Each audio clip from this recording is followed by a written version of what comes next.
ಎಲ್ಲರಿಗೂ ನಮಸ್ಕಾರ ವೀಕ್ಷಕರೇ. ಇದೇ ಒಂದು ಆಗಸ್ಟ್ 28 ಶಕ್ತಿಶಾಲಿ ಚಂದ್ರಗ್ರಹಣ ಹಾಗೂ ನೂಲು ಹುಣ್ಣಿಮೆ. ಈ ಎರಡೂ ದಿನಗಳು ವಿಶೇಷವಾಗಿರ್ತಕ್ಕಂತಹ ಸಮಯ ಎಂದು ತಿಳಿಸಲಾಗಿದೆ.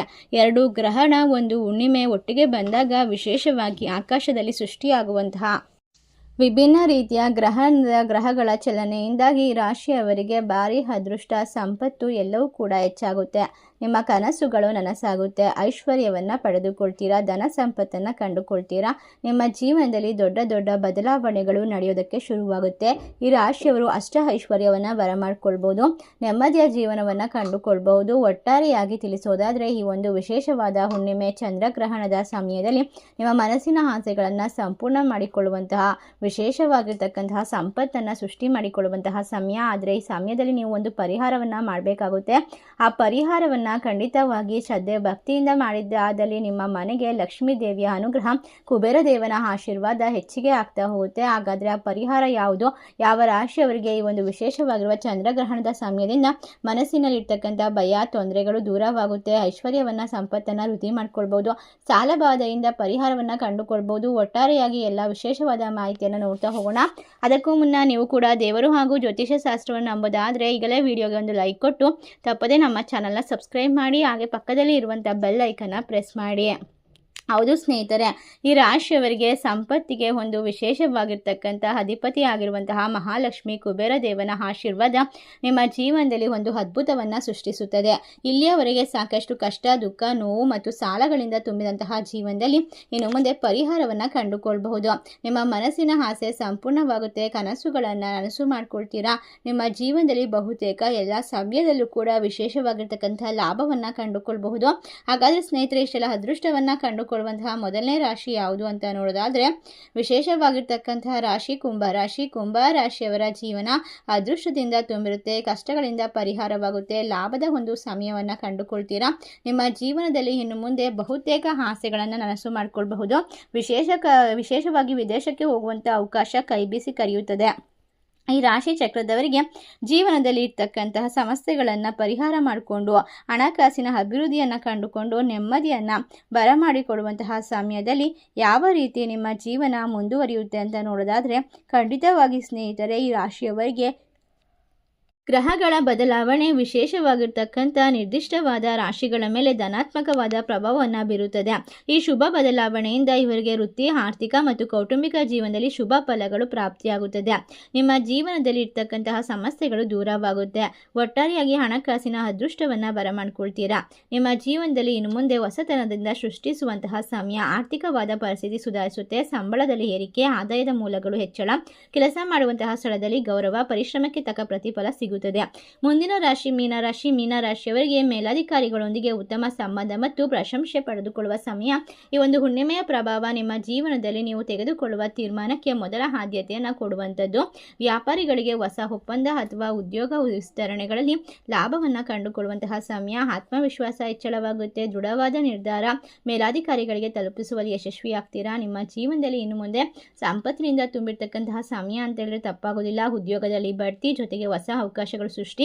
ವ್ಯಾಪಾರ ವ್ಯವಹಾರದಲ್ಲಿ ಗ್ರಾಹಕರ ಹೆಚ್ಚಿನ ನಿರೀಕ್ಷೆಗಿಂತ ಆದಾಯಗಳನ್ನು ಹೆಚ್ಚಿಸಿಕೊಳ್ಳಬಹುದು. ನಿಮ್ಮ ಜೀವನದಲ್ಲಿ ಒಂದು ಹುಣ್ಣಿಮೆ ಮುಗಿದ ನಂತರ ಖಂಡಿತವಾಗಿ ಸಂಪತ್ತಿನ ಸುರಿಮಳೆಯಾಗುತ್ತೆ. ಕಷ್ಟಗಳೆಲ್ಲ ಪರಿಹಾರವಾಗುತ್ತೆ. ದೀರ್ಘ ಸಮಯದಿಂದ ಸ್ಥಗಿತಗೊಂಡ ಕೆಲಸಗಳಿಗೆ ಪುನಃ ಚಾಲನೆ ಸಿಗುತ್ತೆ. ದೊಡ್ಡ ಮಟ್ಟದ ಲಾಭ ನೀಡುವ ಯೋಜನೆಗಳ ಜೊತೆಗೆ ಒಪ್ಪಂದ ಸಿಗುವ ಸಾಧ್ಯತೆ ಇದೆ. ಒಟ್ಟಾರೆಯಾಗಿ ಸ್ನೇಹಿತರೆ, ಈ ಒಂದು ಹುಣ್ಣಿಮೆ ಹಾಗೂ ಚಂದ್ರಗ್ರಹಣ ಉದ್ಯೋಗಿಗಳಿಗೆ ಹೊಸ ಅವಕಾಶಗಳನ್ನು ತಂದುಕೊಡುತ್ತೆ. ಮೇಲಾಧಿಕಾರಿಗಳಿಂದ ಮೆಚ್ಚುಗೆ ಸಿಗುತ್ತೆ. ಭವಿಷ್ಯದಲ್ಲಿ ದೊಡ್ಡ ಲಾಭವನ್ನು ನೀವು ಅನುಭವಿಸ್ಬೋದು. ಶಿಕ್ಷಣ, ಮಾಧ್ಯಮ, ಕಲೆ ಸೇರಿದಂತೆ ರಚನಾತ್ಮಕ ವಿಭಾಗದಲ್ಲಿ ಕೆಲಸ ಮಾಡುವಂಥವರಿಗೆ ಅದೃಷ್ಟದ ಸಮಯ. ಮುಂದಿನ ರಾಶಿ ಧನಸ್ಸು ರಾಶಿ. ಧನಸ್ಸು ರಾಶಿಯವರಿಗೆ ಈ ಒಂದು ಶಕ್ತಿಶಾಲಿ ಹುಣ್ಣಿಮೆ ಹಾಗೂ ವಿಶೇಷವಾಗಿರ್ತಕ್ಕಂತಹ ಚಂದ್ರಗ್ರಹಣದ ಸಮಯದಲ್ಲಿ ವೃತ್ತಿಗೊಳ್ಳಿ ಬೆಳವಣಿಗೆ ವಾತಾವರಣ ನಿರ್ಮಾಣವಾಗುತ್ತೆ. ಕೆಲಸ ಮಾಡುವ ಸ್ಥಳದಲ್ಲಿ ನಿಮ್ಮ ಪ್ರತಿಭೆಗೆ ಮನ್ನಣೆ ಸಿಗುತ್ತದೆ.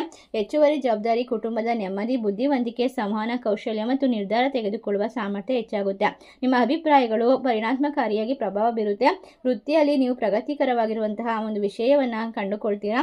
ನಿಮ್ಮ ಜೀವನದಲ್ಲಿ ಇನ್ನು ಮುಂದೆ ಸಂಪತ್ತನ್ನು ಸುರಿಮಳೆ ಸುರಿಯುವಂತಹ ಲಕ್ಷ್ಮೀ ದೇವಿಯ ಅನುಗ್ರಹ, ಕರುಣಾ ಸಾಗರ ನಿಮ್ಮ ಜೀವನಕ್ಕೆ ಬರುತ್ತದೆ. ಒಟ್ಟಾರೆಯಾಗಿ ಭರ್ಜರಿಯಾಗಿರ್ತಕ್ಕಂಥ ಅದೃಷ್ಟ, ಯಶಸ್ಸು ನಿಮ್ಮನ್ನು ಹುಡುಕಿಕೊಂಡು ಬರುತ್ತೆ ಅಂತ ಹೇಳಿದ್ರೆ ತಪ್ಪಾಗೋದಿಲ್ಲ. ಸ್ನೇಹಿತರೆ, ಒಟ್ಟಾರೆಯಾಗಿ ನಿಮ್ಮ ಕಷ್ಟಗಳೆಲ್ಲ ಇಲ್ಲಿಗೆ ಅಂತ್ಯವಾಗುತ್ತದೆ. ನೀವು ವಿಶೇಷವಾಗಿರ್ತಕ್ಕಂತಹ ಲಾಭವನ್ನು ಗೋಲ್ಡನ್ ಟೈಮನ್ನು ಬರಮಾಡ್ಕೊಳ್ತೀರಾ. ಮುಂದಿನ ರಾಶಿ ಸಿಂಹ ರಾಶಿ. ಸಿಂಹ ರಾಶಿಯವರಿಗೆ ಗ್ರಹಗತಿಗಳ ಪ್ರಕಾರ ನಿಮ್ಮ ಜೀವನದಲ್ಲಿ ಗ್ರಹಗಳ ಒಂದು ಬದಲಾವಣೆಯು ನೇರವಾಗಿ ಪರಿಣಾಮ ಬೀರುತ್ತದೆ. ಮುಂದಿನ ದಿನಗಳಲ್ಲಿ ನಿಮಗೆ ಹಣ ವ್ಯವಸ್ಥೆ ಅಥವಾ ಯಾವುದೇ ರೀತಿಯ ಕಷ್ಟಗಳಿಂದ ಪರಿಹಾರ, ಉತ್ತಮವಾಗಿರುವ ಸ್ನೇಹಿತರು ಸಿಗ್ತಾರೆ. ಬಹುಕಾಲದಿಂದ ಬಾಕಿ ಉಳಿದ ಸರ್ಕಾರಿ ಸಂಬಂಧಿತ ಕೆಲಸಗಳಿಗೆ ಅನುಕೂಲಕರವಾಗಿ ಪೂರ್ಣಗೊಳಿಸುವ ಸಾಧ್ಯತೆ ಇದೆ. ಇಲ್ಲಿಯವರೆಗೆ ತಡೆ ಹಿಡಿಯಲಾದ ದಾಖಲೆಗಳು ಸಂಪೂರ್ಣವಾಗುತ್ತದೆ. ಬಾಕಿ ಉಳಿದ ಎಲ್ಲ ಕೆಲಸಗಳಲ್ಲಿ ಕೂಡ ನೀವು ಅನುಕೂಲಕರವಾದ ಪರಿಸ್ಥಿತಿಯನ್ನು ನಿರ್ಮಿಸಿಕೊಳ್ತೀರಾ. ನಿಮ್ಮ ಜೀವನದಲ್ಲಿ ಅಧಿಕೃತವಾಗಿರುವಂತಹ ಪ್ರಗತಿಯಲ್ಲಿ ಕೆಲಸಗಳಲ್ಲಿ ಕಂಡುಬರುತ್ತದೆ. ವಿಶೇಷವಾಗಿ ರಾಶಿಯವರಿಗೆ ಉದ್ಯಮಿಗಳಿಗೆ ಇಂದು ಅನುಕೂಲಕರವಾದ ದಿನವಾಗಿರುತ್ತೆ. ಸರ್ಕಾರಿ ಕಚೇರಿಗೆ ಸಂಬಂಧಪಟ್ಟಂತಹ ಕೆಲಸಗಳಲ್ಲಿ ನಿರೀಕ್ಷಿತ ಸಕಾರಾತ್ಮಕ ಫಲಿತಾಂಶಗಳು ಸಿಗುವ ಸಾಧ್ಯತೆ ಇದೆ. ವ್ಯಾಪಾರದಲ್ಲಿ ಹೊಸ ಅವಕಾಶ ಲಭ್ಯವಾಗುತ್ತೆ ಮತ್ತು ಆದಾಯ ಕೂಡ ಹೆಚ್ಚಳವಾಗುತ್ತೆ. ಬಹು ನಿರೀಕ್ಷಿತ ನಗದು ಹರಿವು ಸೃಷ್ಟಿಯಾಗಬಹುದು. ಹಣಕ್ಕೆ ಸಂಬಂಧಿಸಿದಂಥ ವಿಚಾರದಲ್ಲಿ ಪ್ರಗತಿ ಕಂಡುಬರಬಹುದು ಮತ್ತು ಆರ್ಥಿಕವಾದ ಬಿಕ್ಕಟ್ಟು ಕಡಿಮೆಯಾಗಬಹುದು. ಒಟ್ಟಾರೆಯಾಗಿ ರಾಶಿಯವರಿಗೆ ತಮ್ಮ ಸಂಬಂಧದಲ್ಲಿ ಇರ್ತಕ್ಕಂತಹ ಹಳೆಯ ಬಿರುಕುಗಳನ್ನು ಸರಿಪಡಿಸಿಕೊಂಡು ಮುಂದಕ್ಕೆ ಹೋಗುವಂತಹ ಸಮಯ. ದೀರ್ಘಕಾಲದಿಂದ ಇರ್ತಕ್ಕಂತಹ ಸಮಸ್ಯೆಗಳು ಪರಿಹಾರವಾಗುತ್ತೆ. ಲಾಭವನ್ನು ಗಳಿಸಿಕೊಳ್ತೀರಾ. ಹಣಕಾಸಿನ ಅಭಿವೃದ್ಧಿ, ಆರೋಗ್ಯದಲ್ಲಿ ಅಭಿವೃದ್ಧಿ, ನೆಮ್ಮದಿಯ ಜೀವನ ಎಲ್ಲವನ್ನು ಕಂಡುಕೊಳ್ಳುವಂತಹ ಈ ವಿಶೇಷವಾದ 4 ರಾಶಿಯವರಿಗೆ ಚಂದ್ರಗ್ರಹಣ ಮತ್ತು ಒಂದು ವಿಶೇಷವಾಗಿರ್ತಕ್ಕಂತಹ ಲಾಭವನ್ನು ಕಂಡುಕೊಳ್ಳುವ ಸಮಯದಲ್ಲಿ ಕಷ್ಟಗಳೆಲ್ಲ ಪರಿಹಾರವಾಗುತ್ತೆ. ಈ ರಾಶಿ ಚಕ್ರದವರು ವಿಶೇಷವಾದ ಪರಿಹಾರವನ್ನು ಮಾಡಬೇಕು. ಅದು ಏನು ಮಾಡಬೇಕು ಅಂತ ನೋಡೋದಾದರೆ, ಖಂಡಿತವಾಗಿ ಹುಣ್ಣಿಮೆಯ ದಿನದಲ್ಲಿ ಲಕ್ಷ್ಮೀ ದೇವಿಯ ಮುಂದೆ ತುಪ್ಪದ ದೀಪಾರಾಧನೆಯನ್ನು ಮಾಡಿ 16 ರೂಪಾಯಿ ಹಣವನ್ನು ಉಪ್ಪಿನ ಮೇಲಿಟ್ಟು ಅದ್ರ ಜೊತೆಗೆ ಲವಂಗವನ್ನು, ಏಲಕ್ಕಿಯನ್ನು ಇಟ್ಟು ಪೂಜೆಯನ್ನು ಸಲ್ಲಿಸಿ ಆ ಒಂದು 16 ರೂಪಾಯಿ ಕಾಯಿನ್ಗಳನ್ನು ಮತ್ತು ಉಪ್ಪು ಮತ್ತು ಲವಂಗ ಮತ್ತು ಏಲಕ್ಕಿಯನ್ನು ಏನು ಮಾಡಬೇಕು ಅಂದರೆ ತೆಗೆದುಕೊಂಡು ಹೋಗಿ ಹರಿಯುವ ನೀರಿಗೆ ಬಿಡಬೇಕು. ಹಣವನ್ನು ನಿಮ್ಮ ಪರ್ಸ್ನಲ್ಲಿ ಅಥವಾ ಯಾವಾಗ ನೀವು ಹಣವನ್ನು ಇಡ್ತೀರೋ ಬೀರುವಲ್ಲಿ ಅಲ್ಲಿ ಇಟ್ಕೊಳ್ಬೇಕು. ಇದರಿಂದಾಗಿ ಸಂಪತ್ತು ದಿನೇ ದಿನೇ ಅಭಿವೃದ್ಧಿ ಆಗುತ್ತೆ.